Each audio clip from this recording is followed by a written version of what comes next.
বিদআত করলে রাসূলকে অপমান করা হয়। বিদআত মানুষের ধারণায় নেকির কাজ। যেমন লোকটা মরে মরে, লোকটা মরে মরে, জান যায় যায়, ওর পাশে বলো লা ইলাহা ইল্লাল্লাহ। আল্লাহ নবী বলছেন এখন যদি ও লা ইলাহা ইল্লাল্লাহ বলে তাহলে জান্নাতে চলে যাবে, হাদিস সহিহ। কিন্তু তার পাশে কোরআন মাজিদ পড়লে গুনাহ হবে, কেন? রাসূল বলেননি। তা আপনি যে কোরআন মাজিদ পড়ছেন, হ্যাঁ আব্দুল রাজ্জাক সাহেব কোরআন মাজিদ পড়লে গুনাহ হবে, তো কোরআন মাজিদ আপনি বাড়িতে পড়েন না, এখানে পড়ছেন কেন? এখানে পড়লে বলতে হবে লা ইলাহা ইল্লাল্লাহ, বিকল্প কোনো পথ নেই। মারা গেছে চাদর দিয়ে ঢেকে দেন, মুখখান কিবলা দিকে করলেন কেন? কে বলেছে করতে? অজু দিয়ে গোসল দিন, তো অজু দেওয়ার সময়তে পেট চেপে পেশাব পায়খানা বের করলেন কেন? করা গুনার কাজ। আপনি এখন নখ ছোট করছেন কেন? করা যাবে না। এখন গোপ ছোট করছেন কেন? আপনি পরিষ্কার পরিচ্ছন্নতায় গেলেন কেন? সব বন্ধ। শ্বাস ছিল, সব ছিল, শ্বাস নেই, সব বাতিল। এখন শুধু অজু দিয়ে গোসল দিতে হবে, অজু দিয়ে গোসল দিবে বাস। স্বামীকে গোসল দিবে স্ত্রী, স্ত্রীকে গোসল দিবে স্বামী, অন্যথায় মহিলাকে গোসল দিবে মহিলা, পুরুষকে গোসল দিবে পুরুষ। ঋতুবতী থাকার যায় থাক, হাইজ থাকার যায় থাক, গোসল দিতে পারবে, কোনো সমস্যা নেই। সম্মানিত দিনী ভাই বোন, বাস তিনটা কাপড় রাখেন, পাঁচটা কাপড়ের হাদিস ঠিক নয়। তিনটা কাপড় রেখে লাশটা উঠিয়ে দেন, দুই দিক থেকে কাপড়টা জমা করেন। এখন হাতটা রাখবেন দুই পাশে, বুকের উপরে রেখে নামাজি দেখাবেন না, দুই পাশে রাখবেন। এবার জানাজার পূর্বে কোনো কথা নেই, চেয়ারম্যান মেম্বার কারো বক্তব্য চলবে না, কোনো কথা নেই।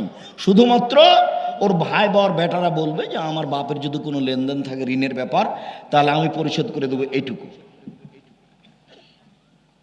এরপরে জানাজা। জানাজা কাঁধে করে নিয়ে যেতে হবে, আগে কেউ যেতে পাবে না, এ কথা মিথ্যে। কাঁধ পরিবর্তন করতে হবে, এ কথা মিথ্যে। প্রয়োজনে 10 বার কাঁধ পরিবর্তন করুক।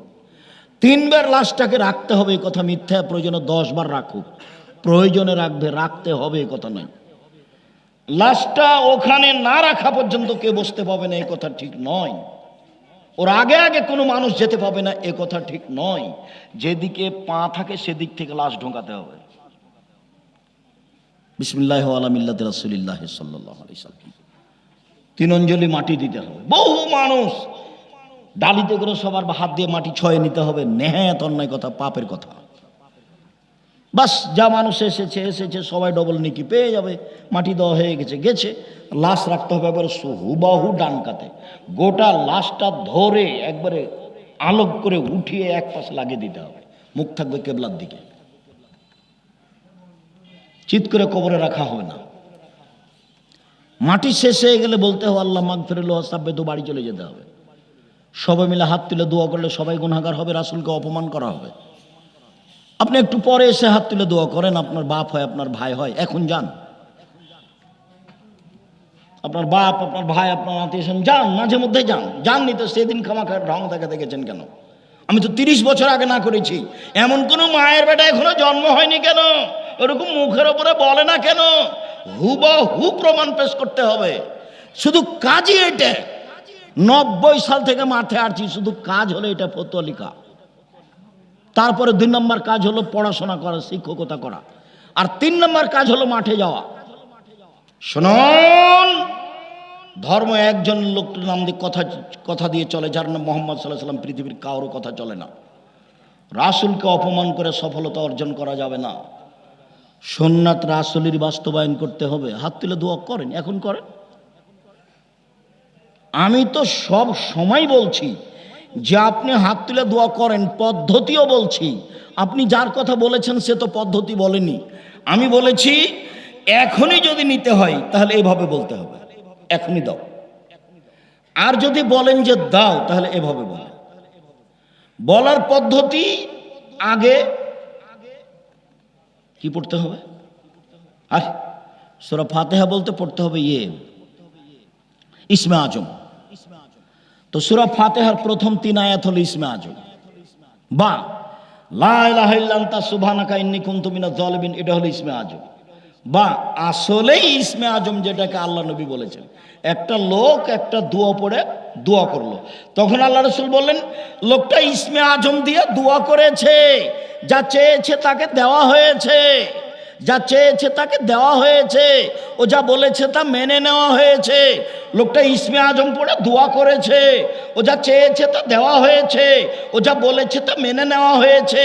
লোকটা ইসমে আজম পড়ে দোয়া পড়েছে, ইসমে আজম পড়ে দোয়া করেছে। ইসমে আজম কি? লোকটা বলল আল্লাহুম্মা ইন্নী আসআলুকা বিআন্নাকা আনতাল্লাহ লা ইলাহা ইল্লা আনতাল আহাদুস সামাদুল্লাযী লাম ইয়ালিদ ওয়া লাম ইউলাদ ওয়া লাম ইয়াকুল লাহু কুফুয়ান আহাদ। এটা হলো ইসমে আজম।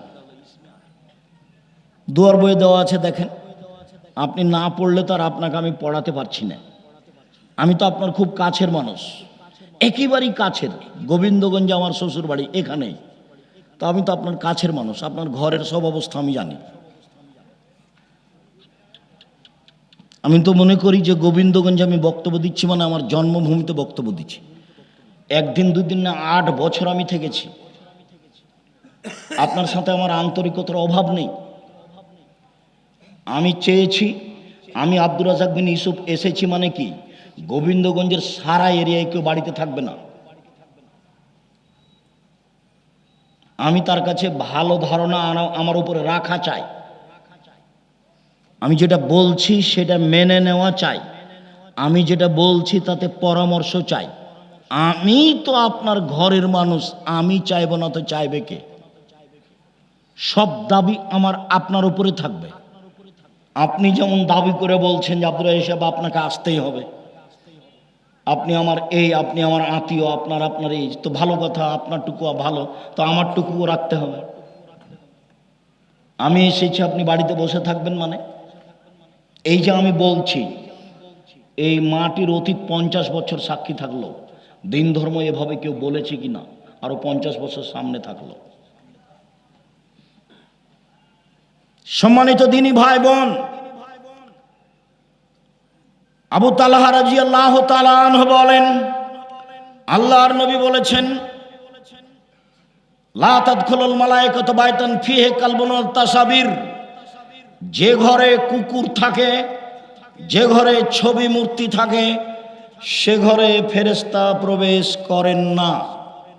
আলোচনায় আসবে আল্লাহর নবী প্রবেশ করলেন না ছবি মূর্তি থাকার কারণে, 1।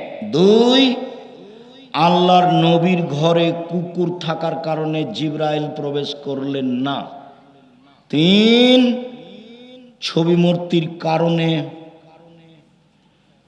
আবু আইয়ুব আনসারী এক সাহাবীর বাড়িতে প্রবেশ করলেন না। ছবি মূর্তি থাকার কারণে ওমর রাদিয়াল্লাহু তাআলা আনহু সিরিয়ার সরকারি খ্রিস্টান নেতার দাওয়াত কবুল করলেন না।